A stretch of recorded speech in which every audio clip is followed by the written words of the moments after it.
Nous allons étudier le daf Mem Vav dans Masechet Gittin. Nous reprenons la Mishnah, une quinzaine de lignes à la fin du daf Mem Hei Amud Bet.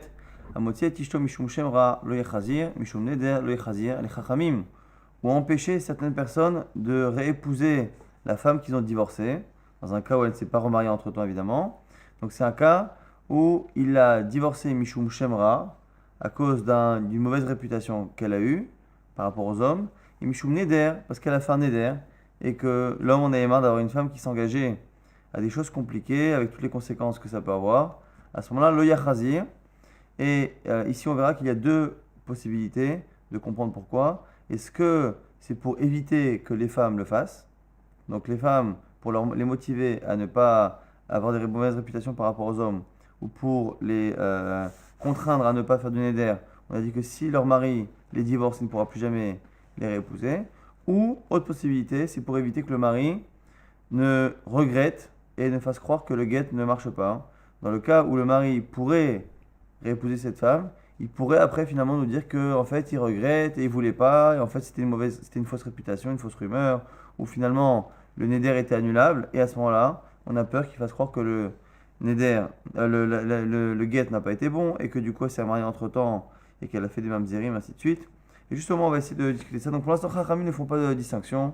Tous les types de nedarim, de vœux, ont l'air de justifier le fait que s'il y a eu un divorce à cause de cela, il ne pourra pas la réépouser. Rabbi Yehuda Omer, Rabbi Yehuda fait une distinction et il nous dit Kol neder chez Da'or Borabim, tout neder que la femme a fait en public, qui est su de tout le monde, lo yachazir.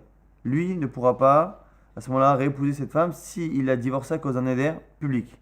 Et chez le Borabim, yachazir. Si par contre le neder qu'elle a fait n'a pas été fait en public, il peut éventuellement la réépouser. Les Chachamim ont interdit que dans le cas où le neder est en public, parce que justement, il est connu de tous. Et donc du coup, ici, selon Rabbi Yehuda, pour l'instant en tout cas, la raison pour laquelle on fait cette distinction, c'est parce qu'en fait, on veut faire comprendre aux femmes la gravité de la chose. Et une femme qui fait un neder en privé et une femme qui fait un neder en public, c'est pas la même gravité.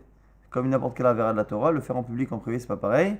Et donc les Chachamim n'auraient puni les femmes que celles qui font en public. Et donc c'est pour faire peur aux femmes qu'on aurait fait cette takana. Pour l'instant, en tout cas, c'est comme ça qu'on comprend. Rabbi Meir Omer, Rabbi Meir nous dit Kol neder shetzarich hakirat chacham lo yachazir, veshenot tzarich hakirat chacham yachazir. Le aussi Rabbi Meir n'est pas d'accord avec Chachamim. Il pense qu'il faut faire une distinction. C'est pas tous les nedarim. Simplement, on lui fait une autre distinction. C'est la distinction entre un neder qui est annulable par un chacham et un neder qui n'a pas besoin d'être annulé par un chacham, que le mari peut annuler. Si le mari peut l'annuler, eh bien, et qu'il a divorcé pour ça, il peut la réépouser. Si par contre il fallait chakirat chacham, il fait demander à un chacham, à ce moment-là, il ne pourra pas la réépouser. Pourquoi ici la raison est totalement différente? C'est parce que on craint ce qu'on appelle un kilkul. La Gemara parlera de ça. Kilkul, c'est le fait que le mari nous dise qu'il regrette. Et dans quel cas on peut imaginer ça? Lorsqu'il l'a divorcé et qu'il ne pouvait pas lui-même annuler le neder. Et que après coup il apprend que finalement un chacham pouvait annuler, à ce moment-là on craint qu'il nous dise oh là là mais je ne savais pas que le chacham pouvait être annulé et maintenant je regrette. Et du coup le mariage qu'elle a refait après est faux et les enfants sont mamzerim. Mais si par contre c'est un neder qui était annulé par lui-même, il ne peut pas nous dire après coup que s'il avait su quoi, il avait qu'à annuler, il aurait pu annuler, tout le monde sait qu'il faut annuler. Ça c'est l'avis de Rabbi Meir. Amar Rabbi Lazar nous explique pourquoi selon Chachamim il faut interdire les deux. Lui dit non seulement il faut interdire les deux, mais en plus c'est à four de Rabbi Meir. C'est Davka à la base, le neder annulable par le mari qui est un problème, et l'autre qui n'en est pas un, mais finalement on interdit le tout pour une takana globale. Lo asrouzé et là mipnezé, c'est l'inverse. On a interdit au contraire, on a interdit que à la base le neder ou le mari peut annuler, et du coup à cause de ça on a interdit l'autre neder, et la Gemara expliquera la différence qu'il y a entre Rabbi Meir et Rabbi Lazar. Après on a un dernier din qui pour l'instant n'a pas l'air d'être lié à la Mishnah. Amar Rabbi Yossi Rabbi Yehuda, Maaseh Betsidan Bechat Shama Leishto. C'est un homme qui fait un neder à sa femme, c'est une histoire qui s'est passée à Tzidan. Konam imeni megarcher. Konam, je fais un neder. Im eni megarcher, si je ne te divorce pas, je fais un neder. Megarsha, il a divorcé. Vetirolo Chachamim Shechazirenna Mipne Tikkun Haolam, et les Chachamim lui autorisent à la réépouser Mipne Tikkun Haolam pour régler les problèmes. Et la Gemara essaiera de comprendre le rapport avec le reste de la Mishnah et en quoi il y a une réparation de quoi que ce soit dans cette halakha. Amar Rav Yosef bar Minyomi, Amar Rav Nachman. On revient maintenant sur la takana encore une fois, qui dit que lorsque quelqu'un divorce sa femme à cause d'une mauvaise réputation ou à cause d'un éder, il ne peut pas la réépouser. Il nous dit ici la Gemara, Vehu she'amala mishum shemra animotzier. Il y a une condition, mishum neder animotzier, une condition pour que cet interdit de la réépouser s'applique. Il faut qu'il ait précisé au moment du divorce la raison pour laquelle il la divorce. Si il lui a dit que il la divorce pour sa mauvaise réputation, s'il la divorce pour le neder, à ce moment-là, il ne peut pas la réépouser. Pourquoi il pense à Rav Nachman? Car ça va, ta'amamai mishum kilkula. Parce qu'il pense que la takanat rachamim, elle est liée justement à la capacité que l'homme a de nous faire croire qu'il regrette le divorce. Si il a dit au départ qu'il la divorce pour telle raison, et qu'après la situation change, là il y a lieu de craindre que le mari nous dise, voilà, j'avais dit que je la divorce à cause de la mauvaise réputation, qui aujourd'hui s'avère être fausse. Je vous avais dit que je la divorce parce qu'elle a fait un éder, qui aujourd'hui semble être annulable par un chacham, et comme il avait dit que c'était pour ça qu'il avait divorcé, il peut maintenant jouer là-dessus et remettre en question le second mariage. Par contre, si c'est pas le cas, non. Yamala achi, matsimi kalkella. S'il a précisé la raison pour laquelle il divorce, il peut après coup dire que quand la raison n'existe plus, qu'il regrette. Veilo, et sinon, lo matsimi kalkella. Celui qui divorce sa femme sans donner la raison, il ne peut pas dire après, à la fois qu'il l'a divorcée pour telle raison, et à la fois que cette raison n'existe plus. Mais par contre, s'il avait donné la raison à l'époque, et que la raison s'avère aujourd'hui ne plus être vraie, on craint à ce moment-là la parole du mari et la rumeur que ça peut lancer sur les enfants de cette femme. Ça, c'est la première version. Donc, il y a là de comprendre que la Takanat Chachamim, c'est Mishum Kilkul. Il y a d'Amrina qui disent que c'est différent. Amarav Yosef, Bar Minyomi, Amar Rav Nachman. Non, Rav Nachman, on n'a pas dit que c'est une obligation. C'est une condition pour que la Takana s'applique. C'est bien. Tsarir Sheyomala. C'est bien qu'un homme comme ça dise ça à sa femme. Et Veyoda, Mishum Shemra, Animotier, Mishum Neder, Animotier. C'est bien que le mari dise à sa femme, voici la raison pour laquelle je te divorce, c'est parce que tu as une mauvaise réputation ou parce que tu as fait un éder. Et du coup, il y a une grande différence entre cette halakha-là et celle précédente, la deux versions de Rav Nachman. Est-ce que le fait de préciser la raison, c'est ça qui est nécessaire pour que l'application, pour que l'interdiction de la réépouser revienne, ou est-ce que c'est juste qu'il faut qu'il le dise, c'est bien? Si c'est nécessaire pour que la takana s'applique, ça veut dire que la takana est liée justement à cette crainte que l'on a que le mari nous dise qu'il regrette. Si on dit que non, c'est juste bien qu'il le dise, c'est-à-dire qu'on est selon l'autre raison de la takana qui est possible, c'est de dire qu'en fait, on veut éduquer les femmes. Et on veut que les femmes comprennent qu'il ne faut pas faire ça. Donc celui qui divorce sa femme, c'est bien qu'il lui dise. Comme ça, les autres femmes verront et éviteront de faire des narim ou éviteront d'avoir des réputations sulfureuses. Qu'à savoir, Tamamai, qui est dès chez le Binot Israël, Proutsot, Barayot, Narim, la raison de la takana, selon cet avis-là, ce serait pour éviter que les femmes se débauchent au niveau des relations et au niveau des Nédarim en fasse trop. C'est la raison pour laquelle il faut dire ça. Donc ici, on a déjà, au nom de Rav Nachman, deux versions qui changent complètement la vision de cette takana.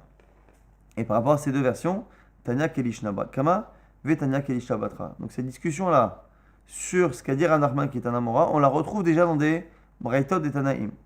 Tanya Kelishna Kama, la Braïta qui va comme le premier avis, qui pense que c'est un problème de kilkul, un problème de crainte que le mari remette en cause son divorce. Amar Rabbi Meir, on Rabbi Meir, mipnema amrou shemotzi et ishto mishum shemra lo yachazir. Pourquoi les chachamim ont dit qu'un homme ne peut pas réépouser sa femme qu'il a divorcée pour une mauvaise réputation? Mishum neda lo yachazir, ou pareil pour un neder. Shema teler vetinase l'acher, de peur qu'elle se remarie. Nimtseu dvarim badaim, et qui s'avère après coup que les raisons du get disparaissent, soient fausses, donc la mauvaise réputation est fausse, ou que le neder peut être annulé par un chacham, veyoma, et qu'ils lui disent, ilo été yodea shekenhu, si j'avais su ça, afilo mayunotim li mea mané lo été megarsha, même si on m'avait donné 100 manées, j'aurais pas divorcé cette femme. Venimsa get batel ou banem mamzerim, et du coup, à ce moment-là, le get est annulé, et les enfants sont mamzerim. Et fichar, parce que c'est un get qui a été donné par erreur. Et fichar, c'est la raison pour laquelle on lui dit, et veyodea she amotse et ishto mishum shemra, c'est la raison pour laquelle les chachamim disent au moment où il donne le guet qu'il ne pourra pas la réépouser, qu'il se rende compte de la gravité de la chose et donc il ne pourra pas après remettre en cause le guet. Donc on a finalement une braïta de Rabbi Meir qui nous dit clairement que c'est Mishum Kilkul. Tanya Keishna Batra, on a une braïta qui dit comme la deuxième version que c'est pas un problème de Kilkul, que la raison pour laquelle on interdit à un homme de réépouser une femme qu'il a divorcée pour ces raisons-là, c'est pour justement empêcher les femmes de le faire. de peur justement d'être divorcé définitivement. Tania Kishnavatra, Amar Rabbi Lazar, Ber Rabbi aussi. Mipnema Amrouch Amotse Tishto, Mishum Shemra lo Yechazir, Mishum Neder lo Yechazir. Quelle est la raison pour laquelle les Chachamim ont interdit à un homme de réépouser une femme qu'il a divorcée pour ces deux raisons-là? Chez Lo Yubenot Israël, Prutsot Barayot Bindarim. Les mots qu'on a dit tout à l'heure. C'est de peur que les femmes, justement, se débauchent et au niveau des Nedarim, en fasse trop. Et Fecha, Omrilo, c'est la raison pour laquelle on le dit. Et là, Eveyo Da'at, Shimishum Shemra Animotser, ou Mishum Neder Animotser, c'est la raison pour laquelle on dit à la femme, sache que c'est pour ça que je te divorce. Donc on a vraiment ces deux visions-là qui existent à la fois dans les Amoraïm et à la fois dans les Tanaïm, dans les Braithot. Maintenant, au passage, comme on a parlé tout à l'heure de Rabuda, Omer, Kol Neder, Shilor Borabim, Lo Yachazir. Tout Neder qui a été fait en public, il ne pourra pas la épouser. Mais chez Lo Yador Borabim, Yachazir. Rabbi Yehuda fait une distinction dans les Nedarim entre les Nedarim fait en public et ceux fait en privé. Pourquoi? Amar Rabbi Shua ben Levi, Maïta Amad Rabuda. Pourquoi Rabuda a dit ça? Dirtiv, Velohikum ben Israël. Car Rabbi Yehoshua ben Levi nous dit que la raison de Rabbi Yehuda, c'est à cause d'un passage dans Yeshua. Dans Yeshua Binoun, on a Yeshua Binoun qui avance vers Eretz Israël et une partie des Kenanim a tellement peur de la guerre qu'ils viennent voir Yeshua Binoun, se font passer pour un peuple lointain qui n'habite pas en Canaan et qui donc n'est pas soumis à la règle du fait qu'on doit les renvoyer et leur faire la guerre. Et bien il dit voilà, on est un peuple lointain, on n'a rien à voir avec cette guerre que vous avez avec les Kenanim. S'il vous plaît, acceptez-nous, faites un pacte avec nous, ne pas nous tuer, éventuellement acceptez-nous dans l'armée Israël. Et en tout cas là-bas, on s'est rendu compte après coup que c'était une ruse et que finalement ils étaient Kenanim. Et après, malgré cela, Elohim et Israël et les Israël ne les ont pas frappés. Pourquoi? Car les chefs des tribus avaient juré de ne pas les toucher. Et du coup, la Gemara comprend ici que c'est le fait d'avoir juré en public qui fait qu'on ne pouvait pas revenir sur la décision. Alors normalement, un éder, on peut éventuellement l'annuler. Surtout que là, c'est un éder qui a été fait par erreur, puisque le néder n'a été fait, le serment n'a été fait que parce qu'on pensait qu'il venait réellement d'un pays lointain. Vers Rabbanan, pourquoi ils ne sont pas d'accord? Dans la Mishnah, chez nous, parce qu'ils ne pensent pas que le néder qui est fait en public change quelque chose. Pourquoi? Ata Michala, je vois, et la Vayuklal. Est-ce que réellement tu peux dire que là-bas, halachiquement, le serment existait encore? Pourquoi? Puisque le serment a été fait à partir d'une information qui est fausse, qui est le fait que ces gens-là ont dit que Meret Hokabanu, que nous venons d'une terre lointaine, Lobaou, et finalement c'est pas vrai, Lochaïla Shvoa, et la Vayuklal, le serment n'a jamais pris effet. Alors pourquoi ils étaient engagés? Pourquoi ils n'ont pas pu les frapper? Katlin, ou la raison pour laquelle on ne les a pas tués, Mishum Kedushat Hashem, à cause de la sanctification, pour la sanctification du nom d'Hachem et pour éviter la profanation du nom d'Hachem que les gens, les nations auraient pu provoquer en disant voilà, regardez les juifs, ils jurent de ne pas tuer et à la fin quand ça les arrange, ils tuent à cause de l'incompréhension que ça aurait pu susciter chez les goïms. Donc finalement ici on a une discussion intéressante sur le Rabbi Yehoshua ben Levi entre Rabbi Yehuda et Chachamim et qui se retrouve dans la Mishnah chez nous. Est-ce que on l'empêche de réépouser une femme qui a fait un éder dans tous les cas ou que lorsque c'est un éder qui est fait en public en fonction de la compréhension là-bas dans Yehoshua Binoun, pourquoi finalement à la fin on ne les a pas frappés? Est-ce que, selon Rabbi Yehuda, c'est parce que le fait d'avoir juré en public a finalement engagé définitivement les chefs des tribus, ou selon Rabbanan, on n'a aucune preuve, puisque là-bas c'était simplement un problème de Chilul Hashem et de Kiddush Hashem. Au passage, la Gemara nous dit Kama Rabim, c'est combien Rabim? Combien c'est un public pour qu'on puisse dire qu'un éder pris en public ne peut pas être annulé? Rav Nachman Amar Shlosha, premier avis qui dit 3. Rabbi Yitzhak Amar Asara, Rabbi Yitzhak dit que c'est 10 personnes à minyan. Rav Nachman Amar Shlosha, Rav Nachman dit 3. Pourquoi? Parce que à partir de 3, on a une notion de Rabim, de pluralité, par rapport à la femme qui doit compter les jours dans lesquels elle a eu des écoulements, pour savoir si elle les ava pendant ces jours. Veisha ki azuv zov dama yamim rabim belo aid nidata, une femme qui a des écoulements de zava, à un moment où elle ne peut pas être nida, à ce moment-là elle les ava. Là-bas yamim c'est au pluriel, ou shnaim, rabim shlosha. Le fait que yamim ce soit déjà un pluriel, un yom c'est un jour, yamim au pluriel ça fait le minimum du pluriel c'est 2. Rabim c'est pour rajouter 3. De là on voit que le mot rabim, un pluriel ça peut être 3.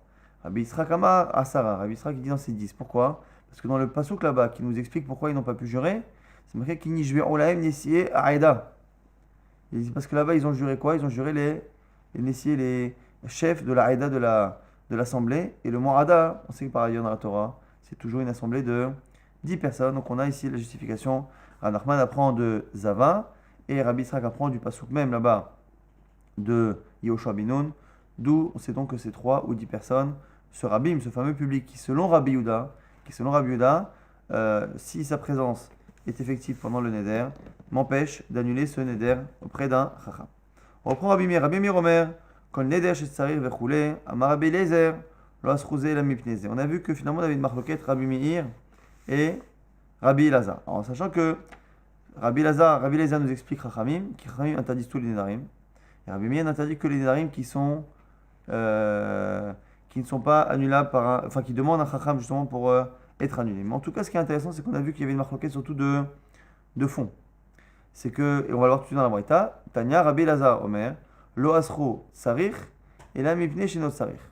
Ce qui a marqué dans la Mishnah, qu'on interdit que l'un à cause de l'autre, nous dit la Braïta, nous explique, on interdit réellement le cas où il faut un Chacham, que à cause du cas où il ne faut pas un Chacham.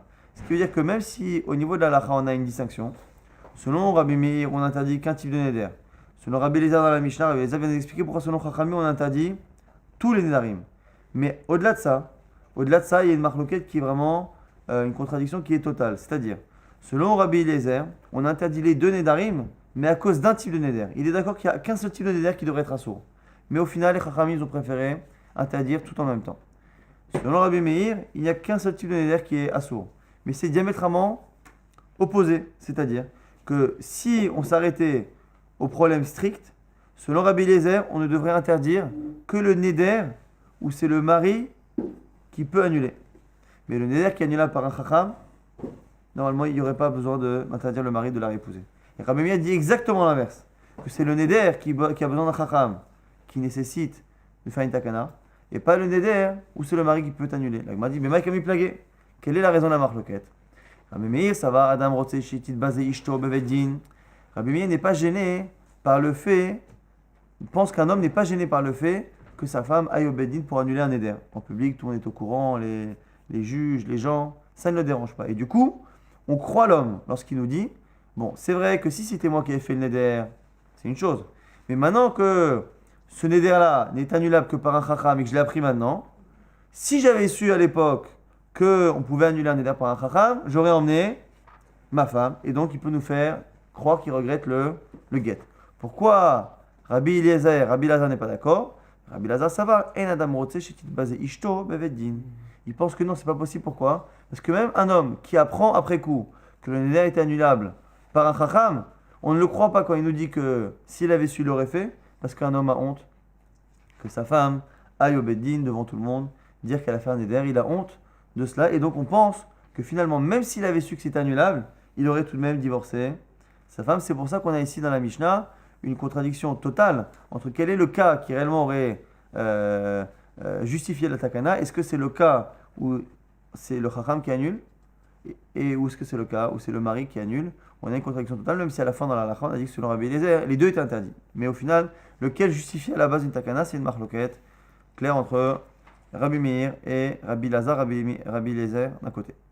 Amar, Rabbi aussi, Rabbi Yehuda, Maaseh Betsidan. La fin de la Mishnah maintenant paraît un peu étrange. Alors qu'on nous a parlé des nedarim des femmes, on nous parle d'un coup d'un neder d'un homme. Mai Tana de Katane Maaseh. Déjà, on a un problème, c'est qu'en général, un Maaseh dans une Mishnah, une histoire qu'on apprend dans une Mishnah, est une histoire qui vient en général appuyer une halakha. On cite une halakha et on l'appuie. La Gemara dit, quelle est la halakha de la Mishnah qui est illustrée par ce Maaseh, par cette histoire? La Gemara dit, non, tu as raison. Il manque des mots dans la Mishnah et on a oublié en fait d'enseigner la halakha qui introduit cette histoire. Tout ce qu'on a dit dans la Mishnah, qu'on ne peut pas épouser une femme à cause d'un neder, et là-dessus on a 3 avis. Chachami qui dit tous les types, Rabbi Yehuda certains nedarim, Rabbi Meir d'autres nedarim. Quoi qu'il arrive, l'idée c'est qu'une femme qui fait un neder, qui finalement provoque le divorce de son mari, le mari ne pourra pas la épouser. Ça c'est Medvarim Amorim, mais chez Nadrahi, lorsque c'est elle qui a fait neder. Aval Nadar Ihu, si c'est lui qui a fait un neder, Yachazir. Un homme qui a fait un neder, qui a provoqué le divorce, il pourra réépouser cette même femme. Rabbi aussi vers Rabbi Yehuda, et du coup c'est pour ça que la Mishnah termine par une histoire qui illustre. La preuve que cette halakha est vraie, c'est qu'il y a une histoire un jour d'un homme qui était à Tzidan, qui a fait un neder à sa femme, Konam imeni megarcher, je fais un neder si je ne te divorce pas, Vegersha, il a divorcé, Vetirolo Chachamim, Shahazirenna, Mipne Tikkun Olam, et les Chachamim ont autorisé cet homme à la réépouser. Donc pour l'instant, ce qu'on apprend de ce cas-là, c'est la preuve que finalement, il n'y a que lorsque le divorce a été provoqué par un éder de la femme qu'on ne peut pas la réépouser. Après, encore une fois, on a une marloquette, Chachamim, Rabbi Yuda et Rabbi Meir. Mais lorsque c'est l'homme qui a fait un éder, qui a provoqué ce divorce, le divorce peut être finalement réparé par un nouveau mariage. Maintenant, au passage, Agmara va essayer de comprendre ce cas-là. Maï Konam. Il y a marqué Konam. Konam, c'est le lachon qu'on utilise pour dire, pour faire un éder. C'est Asur Alay, c'est interdit à moi, comme un korban, comme un sacrifice. C'est ça le Ikar lachon un éder. Et Konam, c'est une manière finalement de trouver un mot qui ressemble à korban et qui le remplace. C'est ce qu'on appelle les kinouye nedarim. Maï Konam, qu'est-ce qui s'interdit?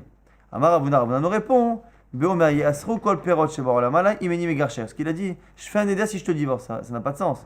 Non, c'est Yeasru kol perot sheba olam alay.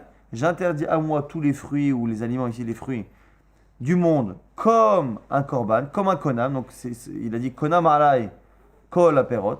Les perot, tous les fruits sont interdits à moi comme un korban. Imeni megarcher si je ne te divorce pas. Et du coup il a divorcé. Et malgré tout on peut annuler. Il m'a dit, vetirolo chachamim.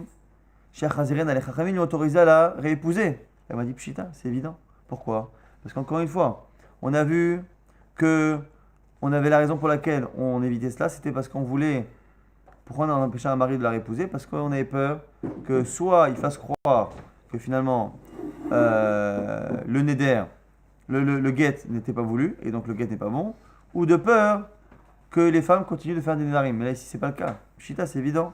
Elle m'a dit Maoud et Tema. Non, tu aurais pu penser ici qu'on interdit de réépouser pour une autre raison. Maoud et Tema.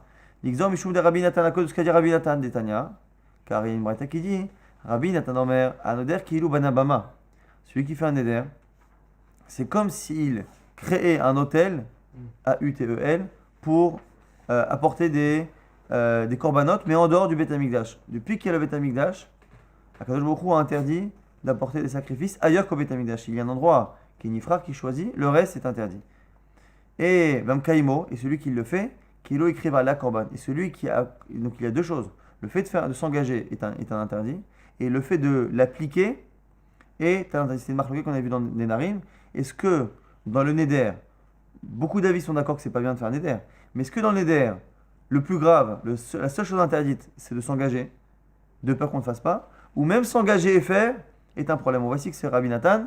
Le fait de s'engager est un problème, et même le fait d'accomplir. Pourquoi? Parce que finalement, le fait de se créer un interdit, c'est finalement une manière d'apporter un service divin qui n'est pas demandé. Hachem il a demandé d'apporter un sacrifice au Beth Amikdash. Celui qui s'engage et qui fait, c'est comme s'il allait en dehors du Beth Amikdash et il apporte un sacrifice qui n'est pas demandé, et donc c'est interdit depuis qu'il y a le Beth Amikdash. Et pareil pour le Neder, Kamash Malan. Et donc du coup, comme c'est grave de faire un Neder, et c'est grave de l'appliquer, on aurait pu penser que pour cette raison-là, on aurait puni même l'homme qui fait un éder et qui divorce sa femme, Kamash Malan, que même si c'est grave, on ne pense pas cela. Donc le seul divorce qui ne peut pas être réparé, c'est lorsque c'est la femme qui a fait un éder.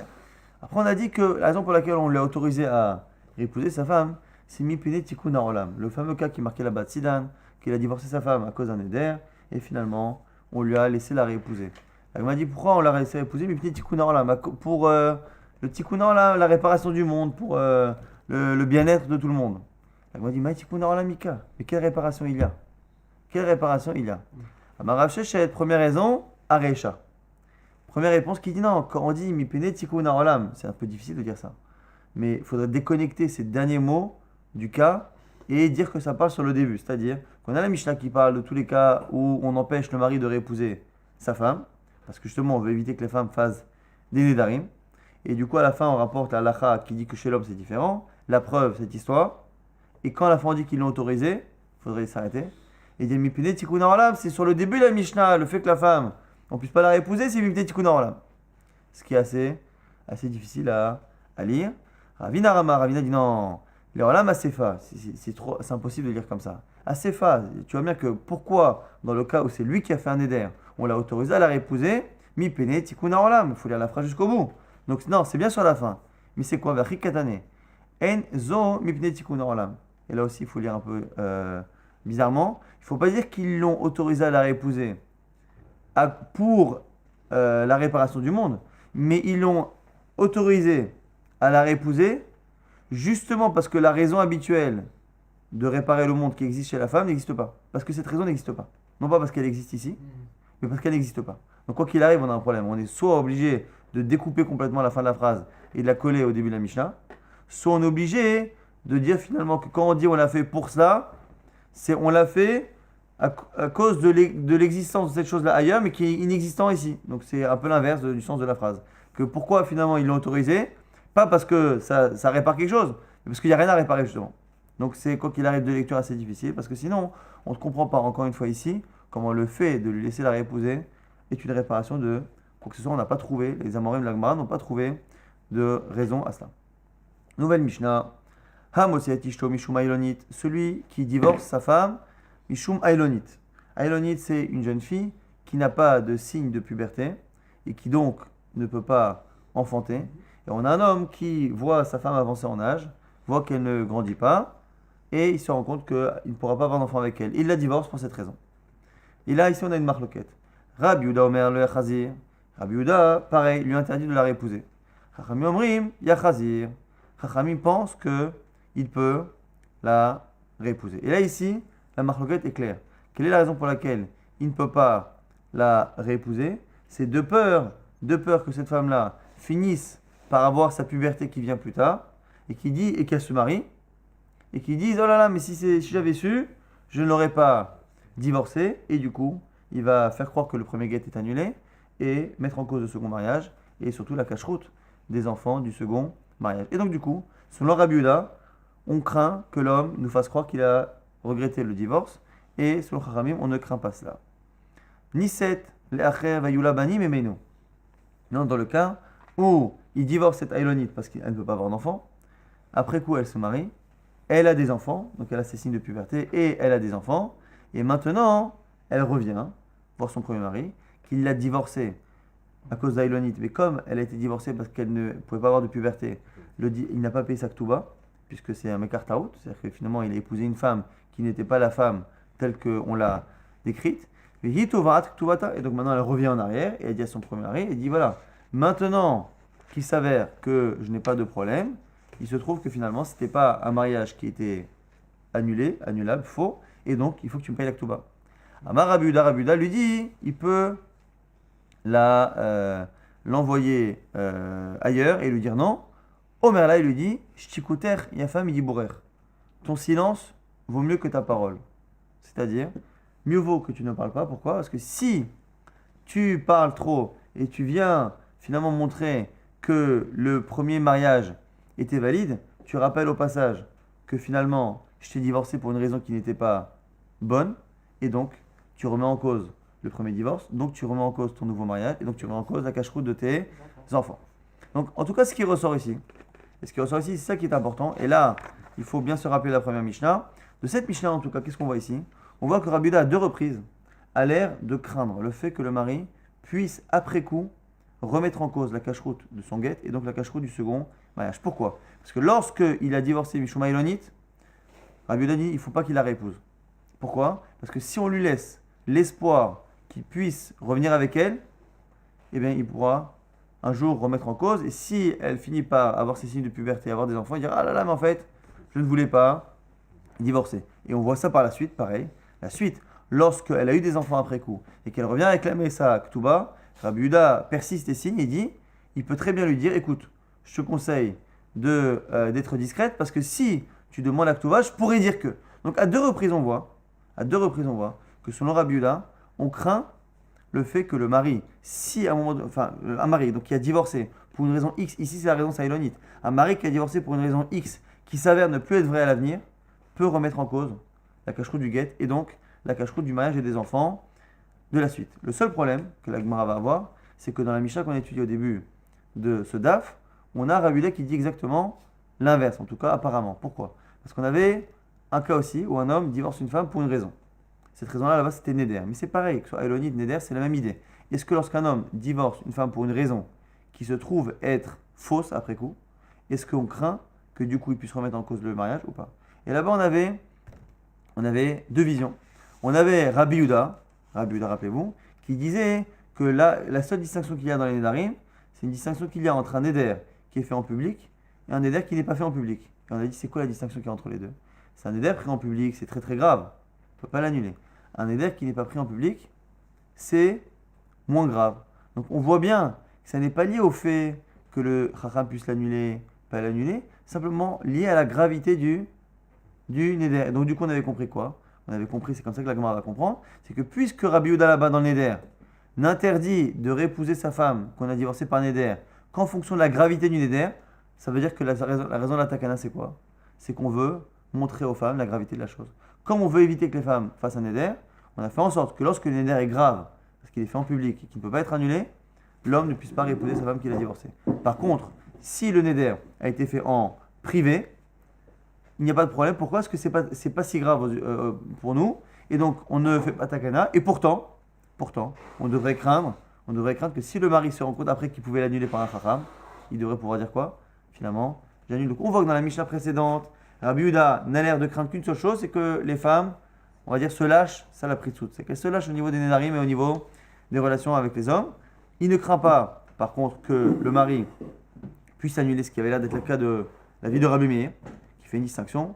Si c'est mon néder, non, mais si maintenant j'apprends que le chacham pouvait annuler, maintenant je remets en cause, je ne voulais pas divorcer.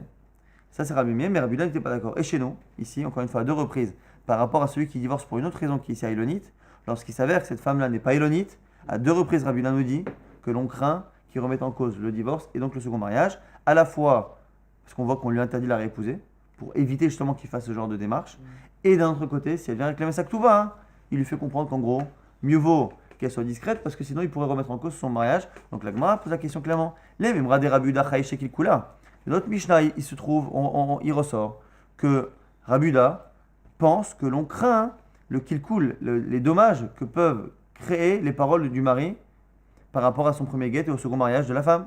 Les Rabbanan le Chaï Shekil Kula. Mais par contre, Chachamim qui ne sont pas d'accord avec lui dans la Mishnah ont l'air de ne pas craindre le kilkul.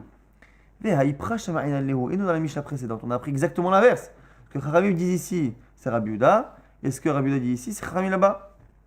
Pourquoi? Dites, c'est marqué dans la Mishnah, on a dit que celui qui divorce une femme pour des raisons de mœurs ou pour des raisons de neder, il ne pourra pas la réépouser. Rabbi Yehuda Omer, kol neder shelo bo rabim lo yachazir, shelo yado bo rabim yachazir. Rabbi Yehuda fait une distinction entre un vœu qui est grave et un vœu qui est moins grave, parce qu'encore une fois, ça a l'air d'être le seul problème, c'est ce que les femmes vont en penser. Alma Rabbanan Chachili Kikula, vers Rabbi Yehuda, alors Chachili Kikula, tu vois bien que Chachamim ont l'air de ne pas faire de distinction, et donc de craindre, en fait, tous les nédarim, de peur que le mari vienne dire que finalement, s'il avait su qu'il pouvait l'annuler, il l'aurait fait. Donc c'est Chachamim qui craignent les dommages que peuvent créer les paroles du mari. Et c'est Rabbi Yehuda qui ne craint pas cela et qui a l'air finalement que de vouloir éduquer les femmes à éviter de faire des nédarim. Amar Shmuel, c'est tellement contradictoire selon la Gemara que selon Shmuel, Amar Shmuel, Hippour, inverse. Et finalement, dit que dans notre Mishnah, il faut inverser Rabbi Yehuda et Chachamim. Alors la Gemara dit, bon, tu as réparé le début de la Mishnah. Le problème c'est que dans la suite, Rabbi Yehuda, il persiste et signe.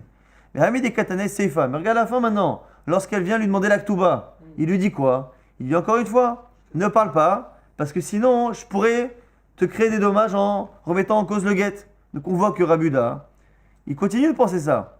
Ni cette lacher, il y a eu la Bani Memeno, la suite de notre Mishnah qui nous dit que si elle s'est mariée, qu'elle a eu des enfants, Hitova, Ktubata, qu'elle demande la Ktuba, Rabbi Yehuda, il dit, oh bien là, Shikuter, il y a famille d'Ibourer, mieux vaut ton silence que le fait que tu parles, mais que la dit vrai Rabbi Yehuda, Chaïchikil Kula, tu vois bien que Rabbi Yehuda, il craint les dommages que le mari peut infliger. Hanami Ipur. Là aussi, il faut inverser. Et là, c'est un peu plus dur. Parce que dire que dans une Mishnah, inverser deux choses, c'est déjà difficile. Mais en plus, inverser, imaginez que dans la Mishnah, à un moment donné, il y avait Rabbi Yehuda Chachamim et qu'on s'est trompé. Qu'on a dit pour lui, Yachazia, l'autre Yachazia. C'est une chose. Le problème, c'est qu'à la fin, il n'y a que Rabbi Yehuda qui parle. Et là, c'est un peu plus difficile parce qu'il faut dire qu'il y a une erreur. C'est qu'on a dit au nom de Rabbi Yehuda, alors que c'est Chachamim. C'est pas juste qu'il y a les deux noms et que ça s'est interverti. Et donc, corriger doublement une Mishnah, une même Mishnah, c'est déjà difficile.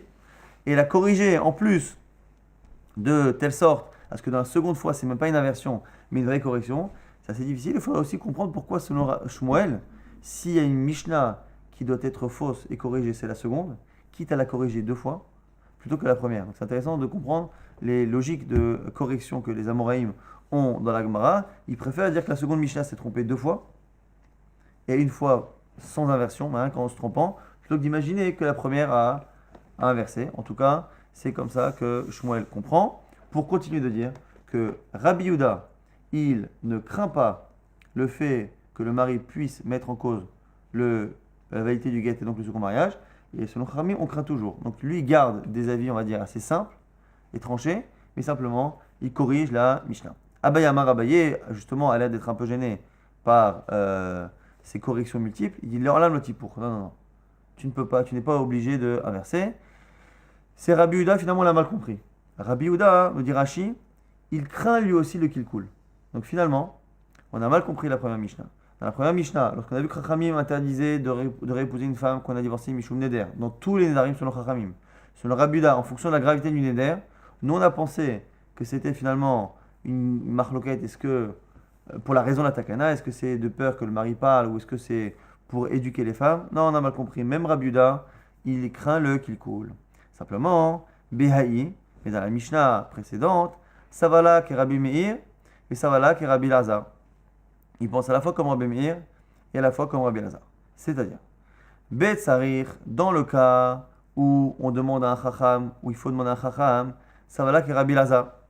Il pense comme Rabbi Lazar, c'est-à-dire qu'un homme ne va pas, n'osera pas aller voir un Chacham avec sa femme pour annuler le Neder.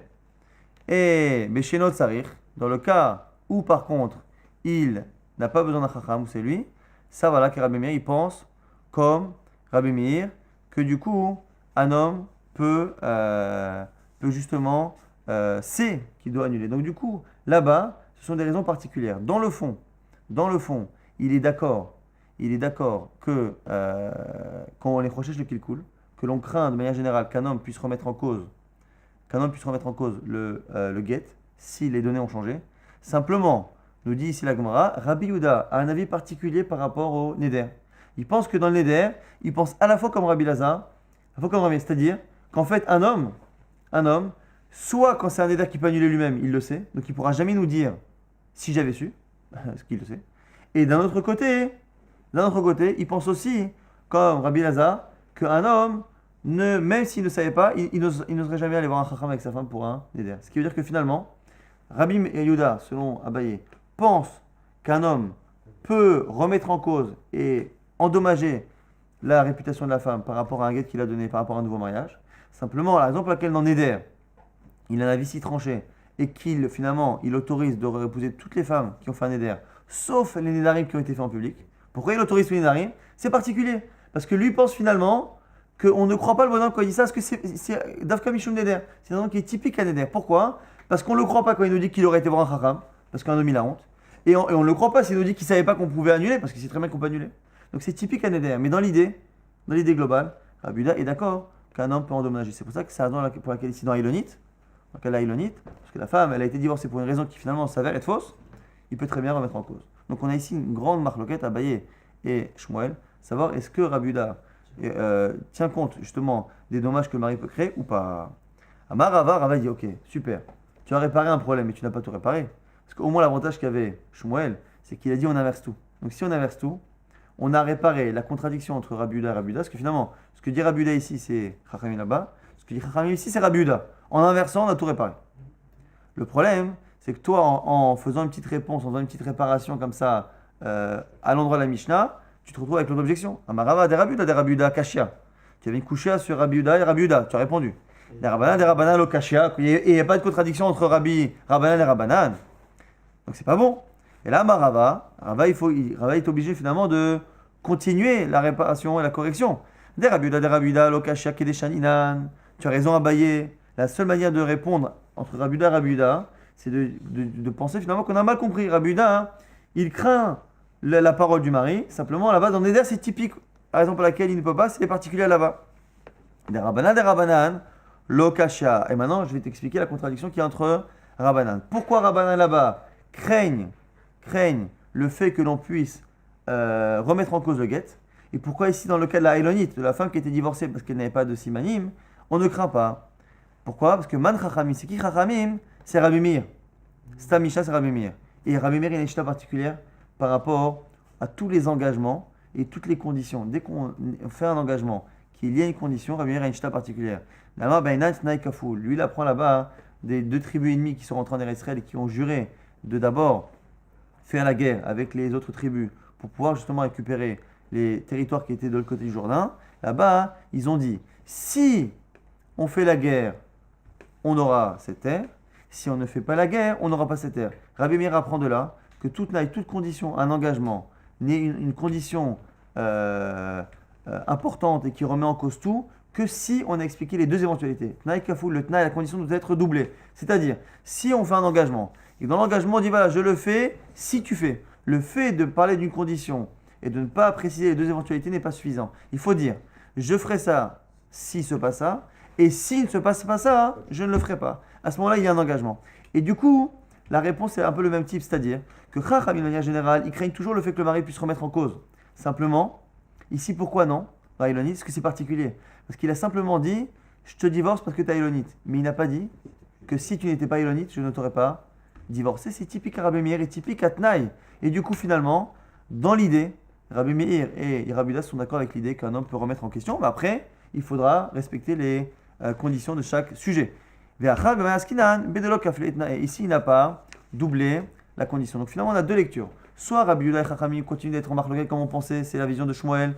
Est-ce qu'on craint le fait que le mari puisse remettre en cause ou pas? Selon Chachamim, on craint. Selon Rabbi Uda, on ne craint pas. Et les contradictions dans les Mishnayot se réparent par le fait d'inverser finalement les noms. Selon Abaye est complété par Rava, mais qui est vraiment une seule et même idée.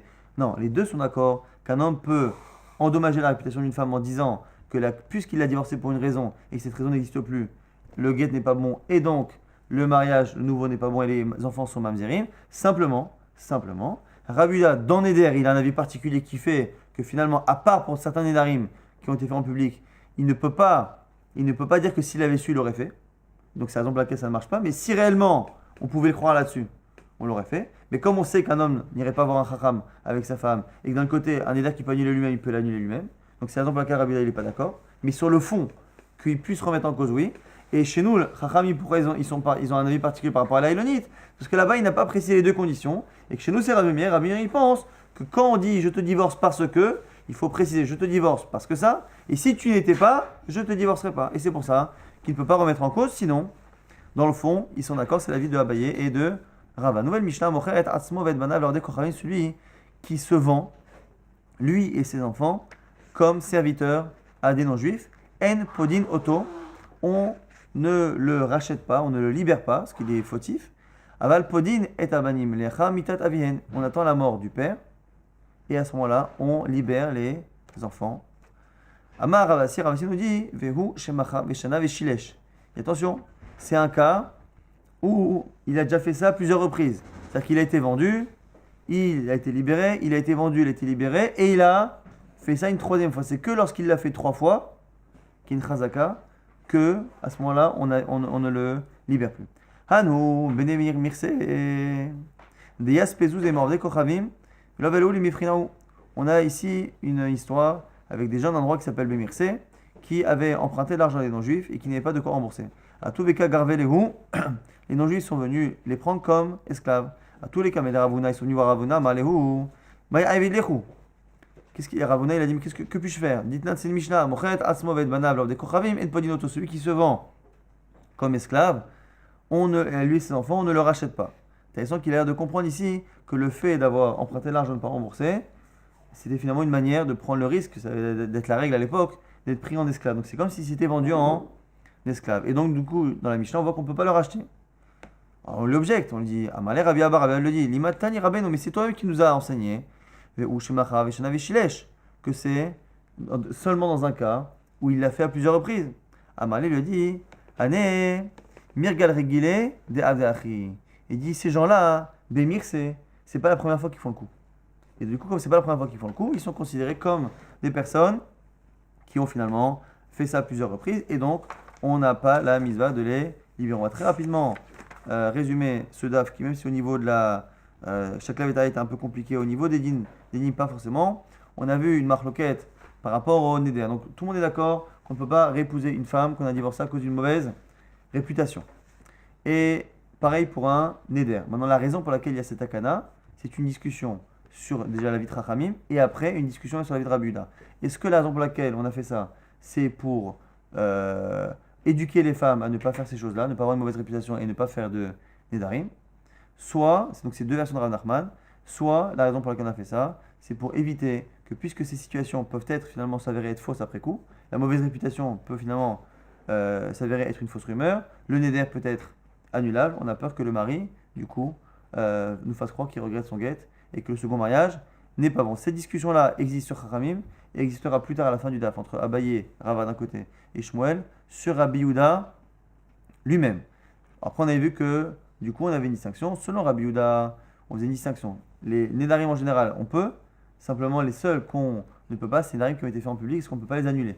D'où on l'apprend, c'est la vie particulière de Rabbi Yehuda, pas comme Chachamim, on l'apprend de Yoshua bin Nun, que les chefs de tribu ont juré au Givonim de ne pas les tuer, et finalement, ils ont été bloqués. Alors, Rabbi Yehuda pense qu'ils ont été bloqués parce qu'ils ont juré en public. Selon Chachamim qui ne sont pas d'accord, ils ont été bloqués à cause du Chilul Hashem, la profanation divine qu'il pouvait y avoir aux yeux des nations si on avait tué des gens auprès de qui ils auraient pu penser qu'on était engagé, alors qu'on n'était pas engagé, parce que c'était un engagement qui était fait sur un dol, sur une erreur. À partir du moment où ils ont dit qu'ils venaient d'un pays qui était lointain. On avait l'avis de Rabbi Meir qui faisait une différence entre un neder qui est annulable par un chacham et un qui n'est pas annulable par un chacham. Et Rabbi Lazar disait que c'est exactement l'inverse. C'est quoi la marloquette qui est entre les deux? C'est ce qu'un homme peut dire, si j'avais su, j'aurais été voir le chacham. Ou selon Rabbi Lazar, non, il ne peut pas dire ça. Pourquoi? Parce que non, la personne a honte. Même s'il avait su, il n'aurait pas été voir un chacham pour cela. On a vu que qu'est-ce qu'on appelle rabim public pour savoir qu'un éder pris en public ne peut pas être annulé. Marloquette Rav Nachman et je ne sais pas quel Amora. Est-ce que c'est 3 ou est-ce que c'est 10? Et on apprend soit de Zava, 3, soit du mot Aïda qui est marqué dans le Yehoshua bin Nun et dans Korach, qui finalement veut dire 10. On a vu que Marseille Betsidan, on a vu que par contre, si c'est un homme qui divorce sa femme à cause d'un éder, il n'y a pas de xéra qui l'empêche de la réépouser. Et on a dit que c'est pas si évident parce qu'on aurait pu penser que pareil, on veut éviter que les hommes fassent des nédarim parce que c'est très grave de faire un éder. Celui qui fait un éder, selon Rabbi Nathan, c'est comme s'il construisait un hôtel à UTEL non voulu par Hachem, et celui qui l'accomplit sans demander un chacham, c'est comme s'il apportait un korban aussi interdit dessus, Kamashman, qu'on n'a pas finalement de takana. On avait une fin de Mishnah qui était un peu difficile à lire sur Mipnei Tikkun Haolam, et on a vu qu'on retrouvait une marloquette Rabbi Yehuda et Chachamim dans le cas où la personne divorce sa femme, non pas parce qu'elle fait un éder ou une mauvaise réputation, mais parce qu'il pense, avec les données actuelles, qu'elle ne peut pas avoir d'enfant parce qu'elle est élonite, et finalement, il s'avère qu'elle ne l'est pas. Et là, ici, on a une marloquette, Rabbi Yehuda Chachamim, où Rabbi Yehuda a l'air de craindre le fait qu'il puisse remettre en cause son mariage, à tel point qu'elle ne peut même pas réclamer de Ktuba, de peur que ça lui retombe dessus. Et selon Chachamim, non. La question, encore une fois, c'est que pensent Rabbi Yehuda et Chachamim par rapport au kilkul d'un homme. Si on récapitule, finalement, tout le monde est d'accord que selon Chachamim, on craint le kilkul. La question, c'est est-ce que Rabbi Yehuda le craint ou pas? Selon Shmuel, toujours non, comme dans la première Mishnah, et il faut inverser les deux Mishnayot. Selon Abaye et Rava, oui, il le craint, simplement, il y avait des raisons particulières dans chacune des Mishnayot pour qu'il y ait des avis différents. Donc tout le monde est d'accord, selon Rava et Abaye, qu'on craint qu'un homme puisse remettre en cause un guet lorsque la situation a changé, mais il y a des conditions. Quand c'est par rapport à une condition, il faut que la condition soit doublée selon Rabbi Meir. C'est Rabbi Meir qui pense ça. Et dans Nedarim, Rabbi Yehuda pense de manière particulière que finalement, à part un neder fait en public, il ne peut jamais remettre en question. Pourquoi? Parce qu'un neder qui peut annuler lui, il aurait dû l'annuler. Il ne peut pas dire si j'avais su. Et un neder qui était annulable par un chacham, on ne le croit pas quand il nous dit que s'il avait su, il aurait osé aller voir un chacham.